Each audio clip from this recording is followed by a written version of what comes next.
안녕하세요, 여러분. 썰량TV의 썰량입니다.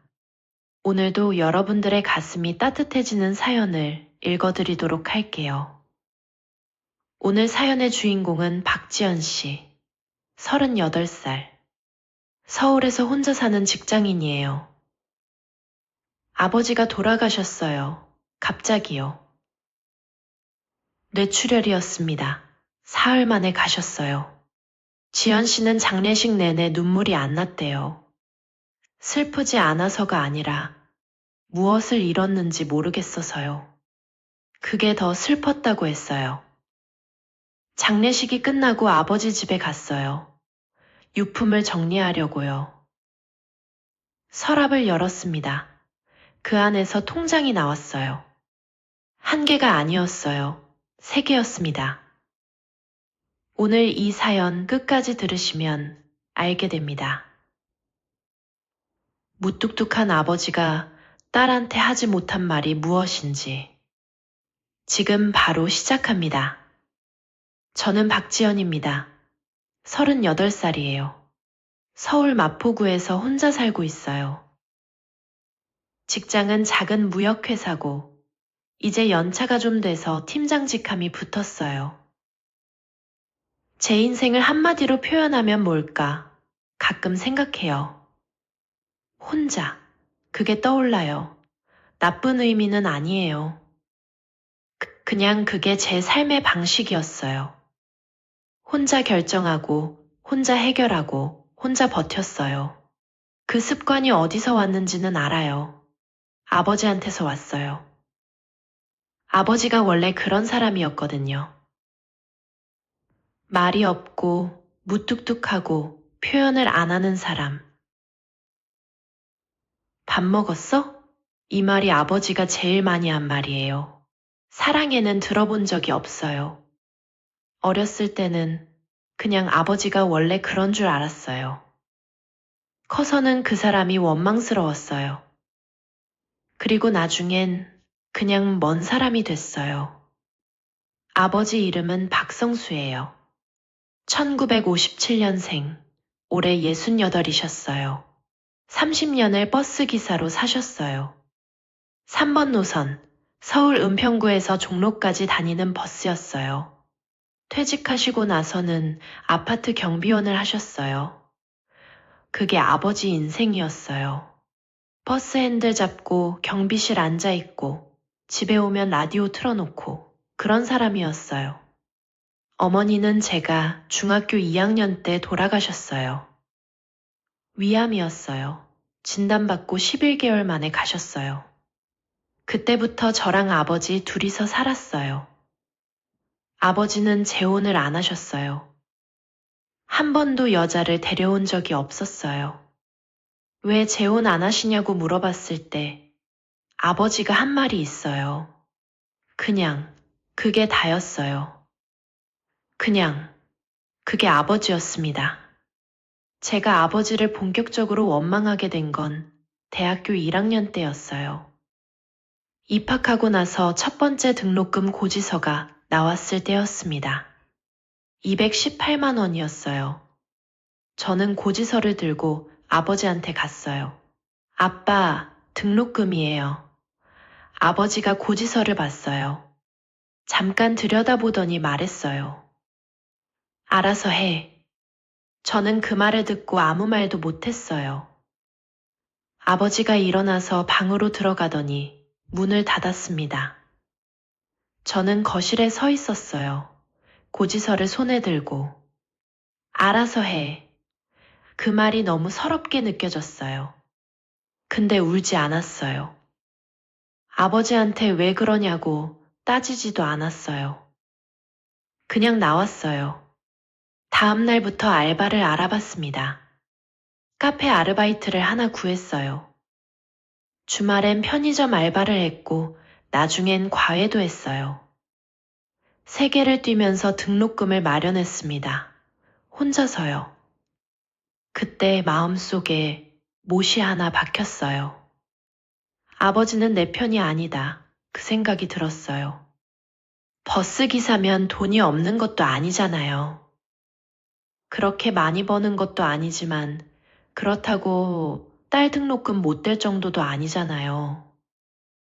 근데 알아서 하라고 했어요.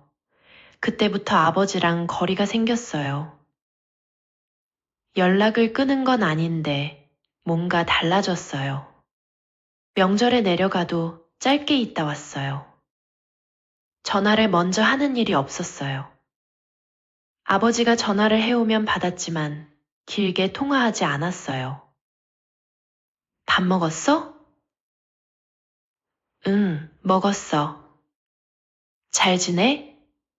응, 잘 지내. 그게 전부였어요. 그렇게 10년이 지났어요. 아버지랑 저 사이에 10년이 그렇게 흘렀습니다.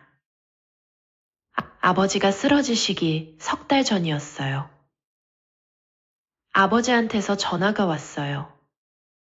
저는 그때 회사에서 야근 중이었어요. 화면에 아버지 이름이 떴어요. 저는 잠깐 봤다가 받았어요. 응, 지연아. 응, 나야. 아버지가 잠깐 말이 없었어요. 저는 모니터를 보면서 마우스를 움직이고 있었어요. 뭐 하냐? 야근 중이야. 바빠. 아, 그래. 또 잠깐 침묵이 흘렀어요. 저는 전화기를 목이랑 어깨 사이에 끼우고 타이핑을 계속했습니다. 할 말 있어? 아니, 그냥. 그냥? 목소리 들으려고. 저는 그 말을 듣고 잠깐 손을 멈췄어요. 근데 다시 타이핑을 했어요. 아빠, 나 지금 진짜 바빠. 나중에 전화할게. 그래, 알겠어. 전화가 끊겼어요. 저는 다시 모니터를 봤어요. 그게 마지막이었어요. 그 전화가. 저는 나중에 전화한다고 했는데 안 했어요. 바빠서요. 그리고 잊어버렸어요. 그리고 2달이 지났을 때 아버지 집 옆집 할머니한테서 연락이 왔어요. 지연 씨, 아버지가 쓰러지셨어요. 빨리 와봐요. 저는 모든 걸 두고 뛰어나왔어요. 택시를 타고 달려갔어요. 아버지는 이미 119에 실려 병원으로 가고 있었어요. 뇌출혈이었습니다. 수술을 했어요. 중환자실에 계셨어요. 저는 그 앞에 앉아서 기다렸어요. 기다리는 동안 아버지 얼굴을 봤어요. 기계에 연결된 아버지 얼굴이. 그렇게 작아 보인 적이 없었어요. 버스 핸들을 잡던 손이 그렇게 가늘어 보인 적이 없었어요. 저는 그 손을 잡았어요. 한 번도 잡아본 적이 없는 손이었는데. 잡았어요. 차가웠어요. 사흘 후에 아버지가 가셨어요. 눈을 뜨지 못하고 가셨어요. 저는 그 손을 잡고 있었어요. 끝까지. 장례식은 3일장으로 치렀어요. 저는 장례식 내내 이상한 기분이었어요. 눈물이 안 났어요. 억지로 짜내려 해도 안 나왔어요. 슬프지 않아서가 아니에요. 뭘 잃었는지 모르겠어서 그랬어요. 가까웠던 사람을 잃은 것 같지가 않았어요. 근데 그게 더 슬펐어요. 조문객이 생각보다 많이 왔어요. 저는 그게 의외였어요. 아버지가 그렇게 사람을 많이 아는 분이 아닌 줄 알았거든요. 근데 빈소에 사람이 꽤 있었어요. 낯선 얼굴들이 많았습니다. 한 분이 오셔서 저한테 말했어요. 지연 씨죠? 아버님 버스 노선 단골이었어요. 10년 넘게 매일 탔어요. 저는 인사를 했어요. 감사합니다. 기사님이 참 좋은 분이셨어요. 항상 반갑게 맞아주셨어요. 또 다른 분이 오셨어요. 저는 아파트 입주민인데요. 경비 보실 때 제 아이가 밤에 무서워할 때마다 경비실에 잠깐 앉혀두셨어요. 그게 몇 년 전이었어요. 저는 고개를 숙였어요. 또 오셨어요. 버스 기사님이셨죠?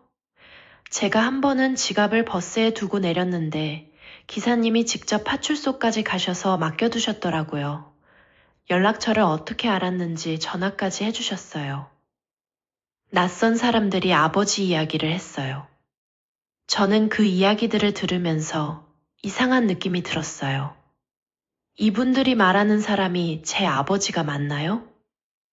저는 그 아버지를 몰랐어요.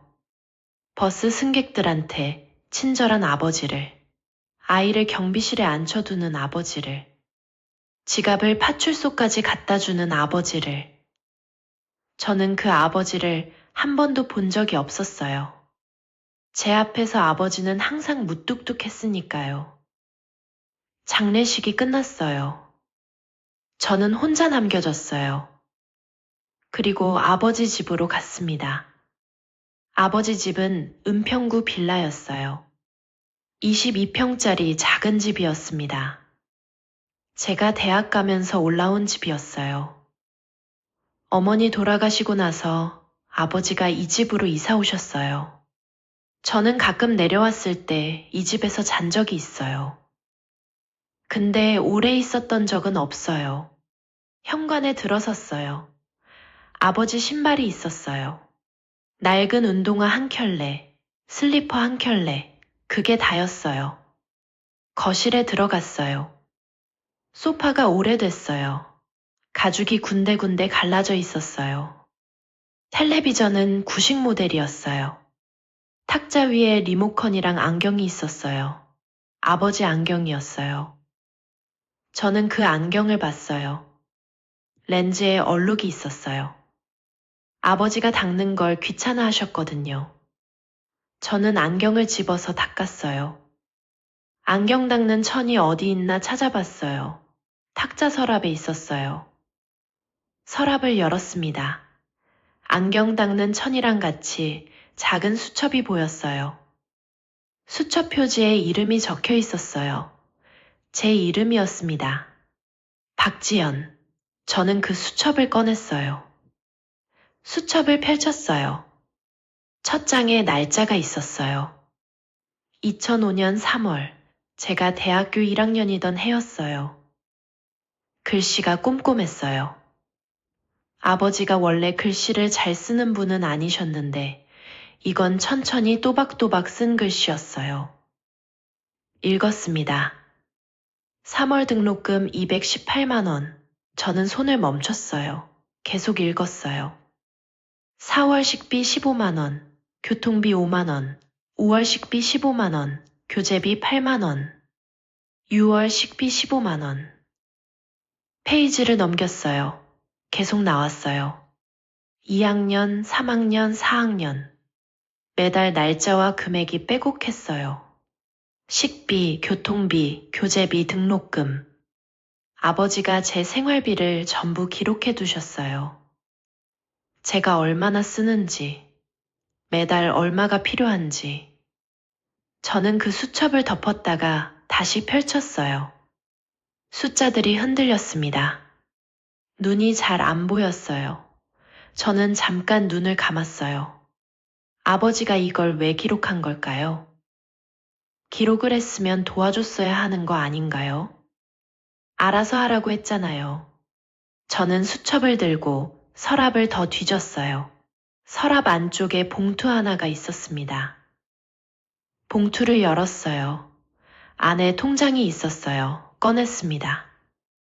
통장 표지에 이름이 있었어요. 제 이름이었어요. 박지연. 저는 그 통장을 들고 한동안 봤어요. 이 통장을 저는 본 적이 없어요. 제가 만든 통장이 아니에요. 펼쳤습니다. 은행 이름을 봤어요. 농협이었어요. 잔액을 봤어요. 숫자가 보였습니다. 4,800만 원. 저는 그 숫자를 보고 눈을 비볐어요. 다시 봤어요. 4,800만 원. 손이 떨렸어요. 입출금 내역을 봤어요. 매달 입금이 됐어요. 30만 원, 40만 원, 50만 원. 금액이 조금씩 달랐어요. 저는 첫 번째 입금 날짜를 찾았어요. 2005년 3월. 제가 대학교 1학년이던 해 3월이었어요. 저는 그 날짜를 보는 순간 숨이 멎었습니다. 2005년 3월. 아버지가 저한테 등록금 고지서를 받고 알아서 해라고 했던 그 달이었어요. 방으로 들어가서 문을 닫았던 그날이었어요. 저는 알아서 하라는 말을 듣고 아르바이트를 구하러 나갔던 그날이었고, 아버지는 그달에 이 통장을 만들었어요. 제 이름으로. 그리고 그날부터 매달 돈을 넣었어요. 한 달도 빠지지 않고. 저는 통장 마지막 페이지를 봤어요. 마지막 입금 날짜는 아버지가 쓰러지시기 전달이었어요. 30년이 아니었어요. 제가 대학교 1학년이 된 이후로 한 달도 빠지지 않고 10년이 넘는 시간 동안 저는 그 통장을 들고 바닥에 주저앉았어요. 무릎에 힘이 없었어요. 아버지, 왜 이걸 저한테 안 줬어요? 왜 그냥 갖고 계셨어요? 왜 알아서 하라고 했어요? 말이 안 나왔어요. 그냥 바닥에 앉아서 통장을 들고 있었어요. 저는 한참 있다가 일어났어요. 눈물을 닦고 다시 유품 정리를 시작했어요. 부엌을 봤어요. 냉장고를 열었어요. 반찬 몇 가지가 있었어요. 아버지 혼자 사시니까 많지 않았어요. 된장찌개, 멸치볶음, 김치. 담백했어요. 냉장고를 닫았어요. 방으로 갔습니다. 아버지 방이었어요. 옷장을 열었습니다. 옷이 많지 않았어요. 버스기사 유니폼이 아직 있었어요. 퇴직하신 지 몇 년이 됐는데도 안 버리셨어요. 경비원 유니폼도 있었어요. 그리고 양복 한 벌이 있었어요. 언제 입으신 양복인지 저는 그 양복을 꺼냈어요. 오래된 양복이었어요. 어머니 장례식 때 입으셨던 것 같았어요. 냄새가 났어요. 오래된 냄새. 아버지 냄새였어요. 저는 그 양복을 다시 걸어두었어요. 옷장 안쪽에 손이 닿았습니다. 뭔가가 있었어요. 손으로 잡았어요. 종이봉투였어요. 꺼냈습니다.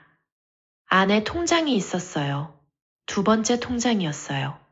이번엔 다른 은행이었어요. 신한은행. 표지에 이름이 있었어요. 또 제 이름이었어요. 박지연. 저는 이 통장도 본 적이 없었어요. 펼쳤습니다.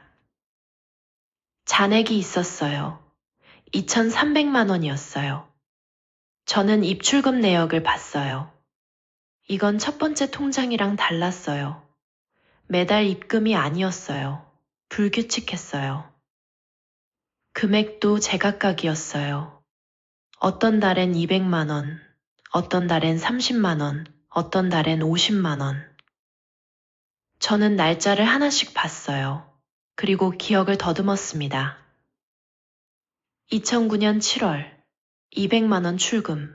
저는 그날을 기억해요. 제가 서울에 처음 올라왔을 때예요. 자취방을 구했는데 보증금이 200만 원이 모자랐어요. 아버지한테 전화했어요. 아버지가 말했어요. 200만 원은 내가 어떻게 해볼게.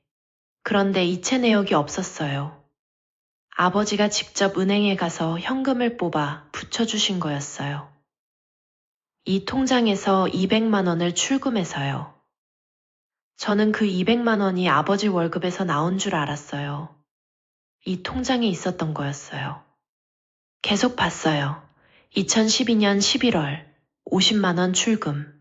저는 그때 이직하고 나서 한 달 수입이 없었어요. 힘들다고 아버지한테 문자를 한번 보냈어요. 힘들어.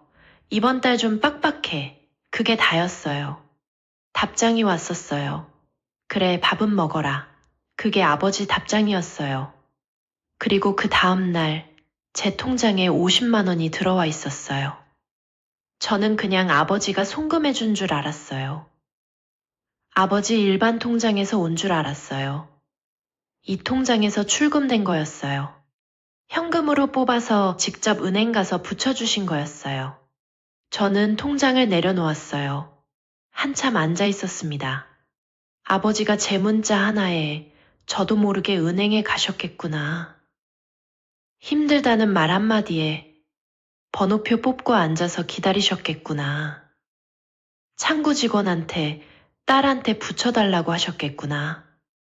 저는 그 장면이 자꾸 눈앞에 그려졌어요. 아버지 뒷모습이 은행 창구 앞에 앉아서 딸한테 돈 붙여달라고 하는 그 뒷모습이 눈물이 났어요. 이번엔 참지 않았어요. 저는 한참 울었습니다. 울고 나서 세수를 했어요. 거울을 봤어요. 눈이 부어 있었습니다. 다시 방으로 갔어요. 침대를 정리해야 했어요. 이불을 걷고 베개를 들었어요.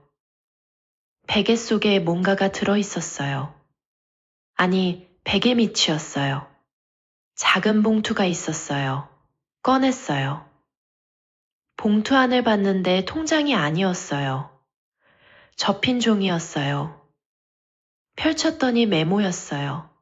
아버지 글씨였어요. 읽어보았습니다. 침대 밑에 있다. 저는 침대를 들었어요. 매트리스를 들어 올렸습니다. 박스 하나가 있었어요. 작은 종이 박스였어요. 꺼냈어요. 열었어요. 안에 물건들이 있었어요. 사진들이 있었어요. 제 사진들이었어요. 어릴 때 사진, 중학교 교복 사진, 대학교 졸업식 사진. 저는 그 사진들을 봤어요. 그리고 그 아래에 통장이 있었어요. 세 번째 통장이었어요. 이번엔 다른 이름이었어요. 이미경, 어머니 이름이었습니다. 저는 그 통장을 들고 오래 봤어요. 어머니가 돌아가신 게 제가 중학교 2학년 때니까. 이 통장이 22년이 넘은 통장이에요. 22년 동안 침대 밑에 있었어요. 펼쳤습니다. 잔액이 보였어요. 12만 원이었어요. 거의 손을 안 대신 거예요. 마지막 입금 날짜를 봤어요. 어머니가 돌아가시기 3일 전이었습니다. 어머니 이름 이미경. 저는 그 글자를 보면서 손이 멈췄어요. 아버지가 어머니 통장을 22년 동안 없애지 못한 거예요. 버리지 못했어요. 매달 보던 버스 노선처럼, 매일 앉던 경비실처럼 어머니 통장을 침대 밑에 넣어두고 22년을 사셨어요. 그리고 한 번도 없애지 않으셨어요.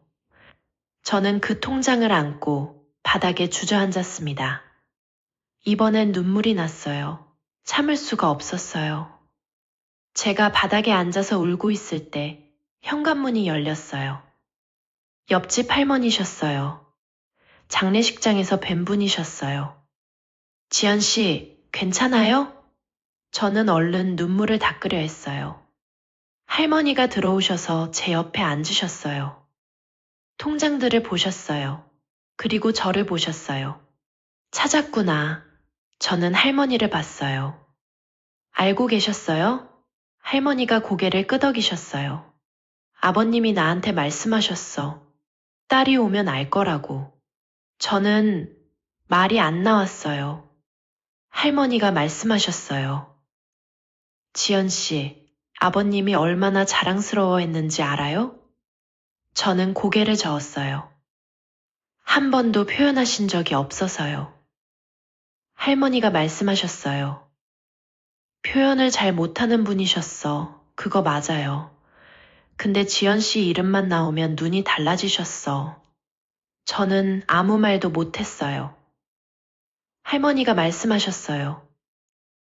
버스 운전하실 때 승객들한테 매일 딸 얘기를 하셨대요. 우리 딸이 서울에서 일한다고, 우리 딸이 이번에 팀장이 됐다고, 우리 딸이 이번에 상을 받았다고. 저는 눈물이 또 났어요. 어떻게 알고 계셨어요? 그런 것들을. 지연 씨가 가끔 문자나 전화로 얘기하셨겠지. 그거 기억하고 계신 거지? 버스에서 승객들한테 하시는 거예요. 저는 기억을 더듬었어요. 팀장 됐다고 아버지한테 문자 한번 보낸 적 있어요. 답장이 왔었어요. 그래. 그게 전부였어요. 근데 아버지는 그걸 버스에서 승객들한테 자랑하고 계셨구나. 딸한테는 그래, 한마디 했으면서. 할머니가 또 말씀하셨어요. 아버님이 나한테 한번 그러셨어.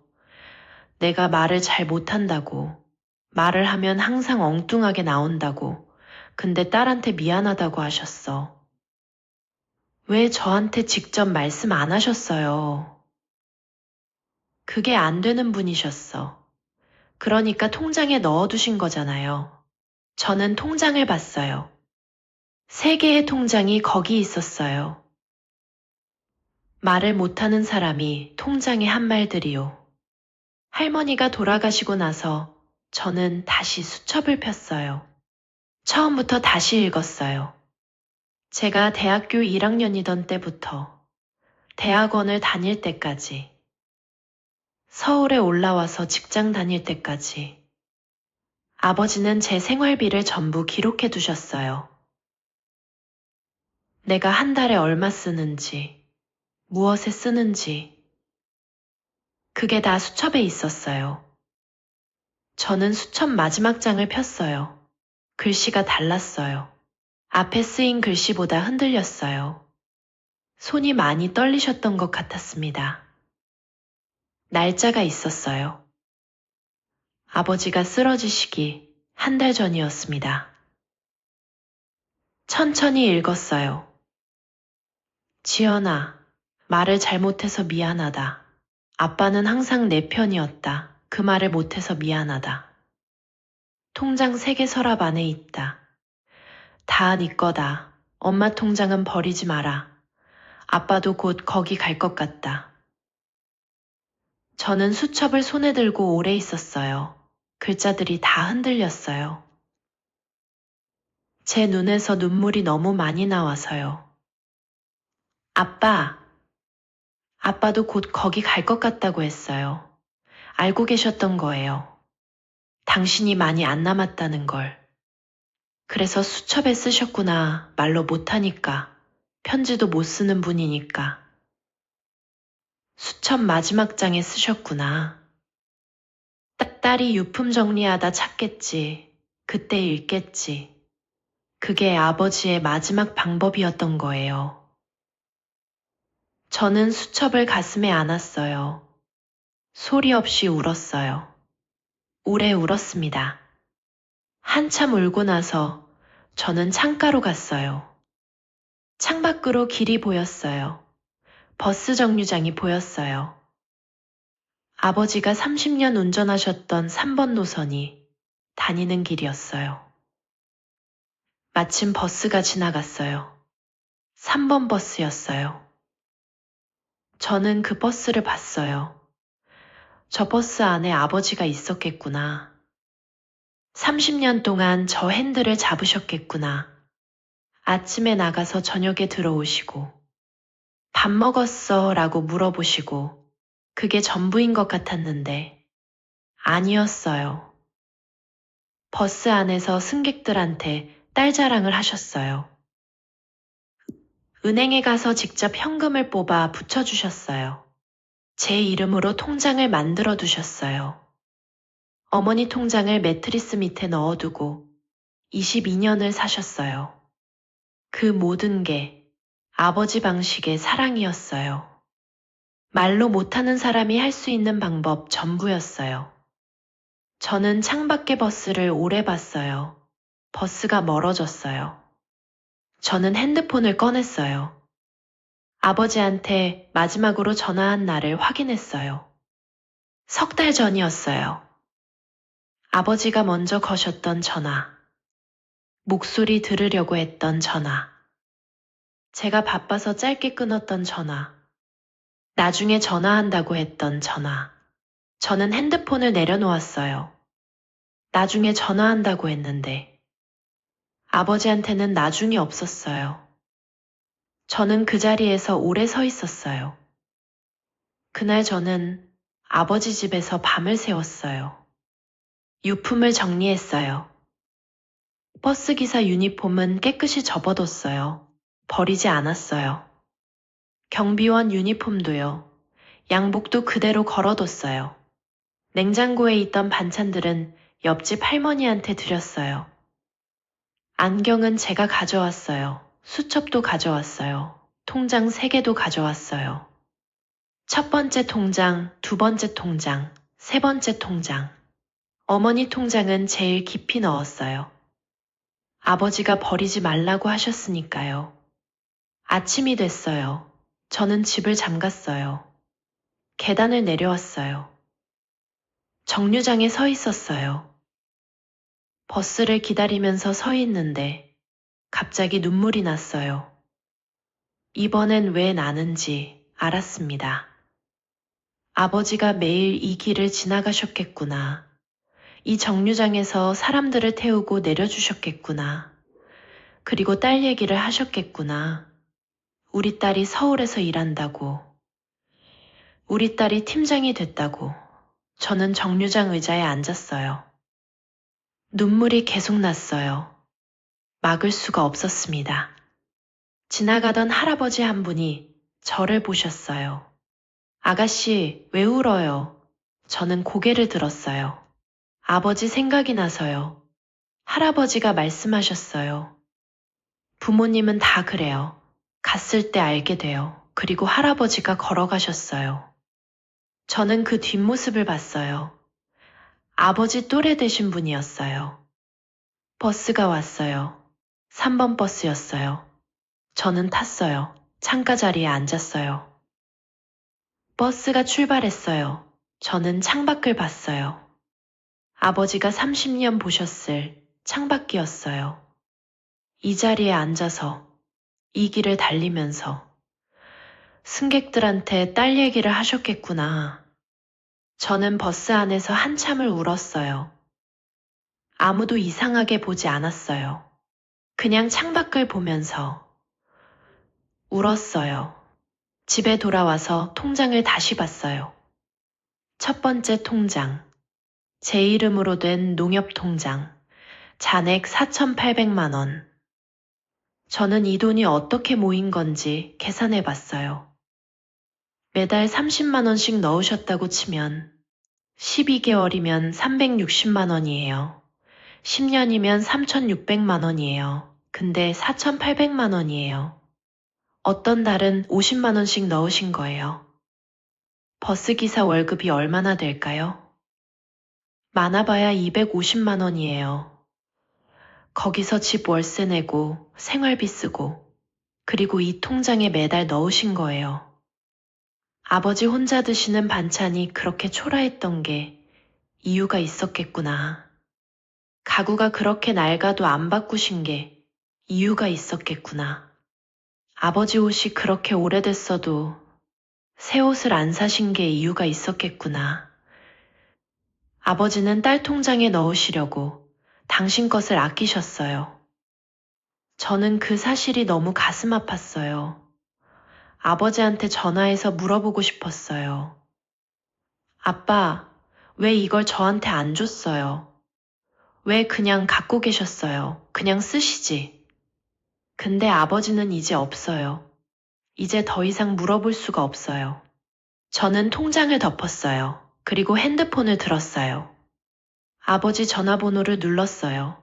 당연히 안 됩니다. 라는 안내음이 들렸어요. 저는 전화를 끊었어요. 그리고 문자를 하나 보냈어요. 아무도 못 받을 문자를. 아빠, 나야. 찾았어. 고마워. 그리고 미안해.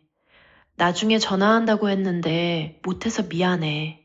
버스에서 나 자랑해줘서 고마워. 통장 고마워. 말 못해서 미안하다고 했는데 나도 미안해. 나도 말 못했어. 전송 버튼을 눌렀어요. 물론 아무 답장도 안 왔어요. 근데 이상하게 좀 나아졌어요. 조금은 제 마음이 전달된 것 같아서요. 며칠 후였어요. 저는 어머니 통장을 다시 꺼냈어요. 이미경, 어머니 이름이었어요. 통장을 처음부터 봤어요. 어머니가 돌아가시기 전에 쓰인 내역들. 마트에서 쓴 것도 있고, 약국에서 쓴 것도 있었어요. 치료비가 있었어요. 항암 치료비요. 그 숫자들을 보면서 저는 어머니가 생각났어요. 항암 치료를 받으시면서 아파하셨던 어머니가. 그리고 마지막 입금 내역. 돌아가시기 3일 전. 입금한 사람 이름이 있었어요. 박성수. 아버지 이름이었어요. 아버지가 어머니 통장에 돈을 입금하셨어요. 돌아가시기 3일 전에. 왜요? 저는 한참 생각했어요. 어머니가 돌아가시기 3일 전. 아버지는 뭘 느끼셨을까요? 어머니가 오래 못 사신다는 걸 아셨을 거예요. 그래서 어머니 통장에 마지막으로 돈을 넣으셨을까요? 어머니한테 뭔가 남겨두고 싶으셨을까요? 아니면 그냥 당신 방식으로 사랑한다는 말을 못하는 분이 할 수 있는 마지막 방식이었을까요? 저는 어머니 통장을 오래 들고 있었어요. 아버지가 이 통장을 22년 동안 버리지 못하신 이유를 알 것 같았어요. 마지막 입금 내역이 있으니까요. 박성수, 자기 이름이 찍혀 있으니까요. 어머니한테 남긴 마지막 흔적이 거기 있으니까요. 없애면 그 흔적도 없어지는 거니까요. 저는 어머니 통장을 다시 가방 깊이 넣었어요. 아버지가 버리지 말라고 하셨으니까요. 저도 안 버릴 거예요. 어느 날이었어요. 저는 아버지 버스 노선을 타봤어요. 은평구에서 종로까지, 시작점에서 끝점까지요. 아침에 일찍 나가서 버스를 탔어요. 창가 자리에 앉았어요. 버스가 출발했어요. 아버지가 30년 동안 달리셨던 이 길을. 저는 창밖을 봤어요. 낯선 길들이 지나갔어요. 저는 이 길이 낯설었는데 아버지한테는 눈 감아도 아는 길이셨겠구나. 버스가 정류장에 설 때마다 사람들이 타고 내렸어요. 저는 그 사람들을 봤어요. 이 중에 아버지 단골이 있겠구나. 아버지 딸 자랑을 들어봤을 사람이 있겠구나. 버스가 종점에 도착했어요. 저는 내리지 않았어요. 다시 돌아가는 버스를 탔어요. 왕복을 탔습니다. 창밖을 계속 봤어요. 아버지가 봤을 하늘이 지나갔어요. 아버지가 봤을 건물들이 지나갔어요. 저는 그 하늘과 건물들을 보면서 생각했어요. 아버지는 이 길을 달리면서 무슨 생각을 하셨을까요? 딸 생각을 하셨을까요? 어머니 생각을 하셨을까요? 아니면 그냥 핸들을 잡고 신호등을 보고 정류장에 서고 그렇게 하루하루를 사셨을까요? 저는 버스에서 내렸어요. 종점이었어요. 하늘을 봤어요. 아빠, 고생하셨어요. 소리내서 말했어요. 버스 정류장 앞에서 혼자 서서요. 누가 들었는지 안 들었는지 몰라요. 근데 말하고 싶었어요. 한 번도 못한 말이었어요. 아버지한테. 고생하셨어요. 아버지가 모르는 게 있어요. 저도 아버지한테 말을 못했어요. 아버지가 무뚝뚝하다고 원망했지만 저도 무뚝뚝했어요. 아버지한테 전화를 먼저 한 적이 거의 없어요. 명절에 내려가도 빨리 올라오려고 했어요. 팀장 됐다고 문자 보냈을 때 답장이 그래, 였잖아요. 저는 그 답장이 성의 없다고 생각했어요. 근데 아버지는 그걸 버스에서 자랑하셨어요. 저는 그걸 몰랐어요. 아버지가 3달 전에 목소리 들으려고 전화하셨을 때 저는 바쁘다고 끊었어요. 아버지가 마지막으로 전화하신 거였는데 저는 몰랐어요. 아버지도 몰랐겠죠. 그게 마지막인 줄은요. 그러니까 우리 둘 다 몰랐던 거예요. 이게 마지막이 될 수 있다는 걸. 저는 요즘 그 생각을 많이 해요. 지금 당장 전화하고 싶은 사람이 있으면 해야겠다고. 나중에 할게 라는 말을 하지 말아야겠다고. 아버지한테서 그걸 배웠어요. 말을 못하는 아버지한테서. 아이러니하게도요. 저는 지금 아버지 집을 정리하지 않았어요. 그냥 두고 있어요. 월세를 제가 내고 있어요. 이상하죠? 근데 아직 정리할 수가 없어요. 가끔 내려가요. 아버지 집에. 들어가서 거실에 앉아 있어요. 아버지 라디오를 틀어요. 아버지가 듣던 채널로요. 그냥 앉아 있어요. 오래요. 그러면 이상하게 아버지가 옆에 있는 것 같아요. 방에서 나오실 것 같아요. 밥 먹었어? 하실 것 같아요. 물론 안 나오시죠. 근데 그 기분이 좋아요. 아버지가 여기 계셨다는 기분이요. 첫 번째 통장은 아직 손을 안 댔어요. 4,800만 원이 그대로예요. 아버지가 다 내 거라고 하셨는데 아직 쓰지 못했어요. 뭔가 아버지 허락 없이 쓰는 것 같아서요. 언젠가는 써야겠죠. 아버지가 원하셨을 방식으로요. 제 삶에 도움이 되는 방식으로요. 두 번째 통장도 마찬가지예요. 세 번째 통장. 어머니 통장은 절대 손 안 댈 거예요. 아버지가 버리지 말라고 하셨으니까요. 어머니 곁에 아버지가 가셨을 테니까요. 그 통장이 이어져 있는 것 같아서요. 수첩은 책상 위에 올려뒀어요. 매일 봐요.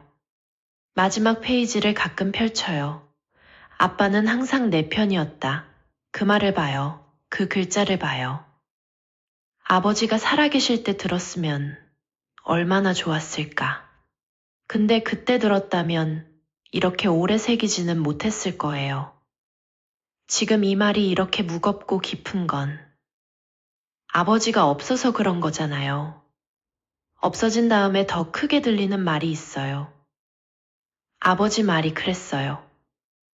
오늘은 아버지한테 편지를 써봅니다. 아버지, 저 잘 지내요. 걱정하지 마세요. 아버지가 남겨주신 것들 잘 받았어요. 통장 3개 다 찾았어요. 수첩도 읽었어요. 마지막 장도요. 손 많이 떨리셨죠? 그거 보이더라고요. 아버지가 말을 잘 못한다고 하셨는데 저는 그 마지막 말이 제일 잘 들렸어요. 아빠는 항상 내 편이었다. 이 말. 들었어요. 잘 들었어요. 늦게 들어서 미안해요. 그리고 저도요. 저도 항상 아버지 편이었어요. 말을 못했을 뿐이에요. 아버지 딸이라서 그런가 봐요. 말을 못하는 거. 아버지한테 물려받았나 봐요. 근데 있잖아요, 아버지. 나중에 전화한다고 했는데 못해서 미안해요. 진짜 미안해요. 그리고 고마워요.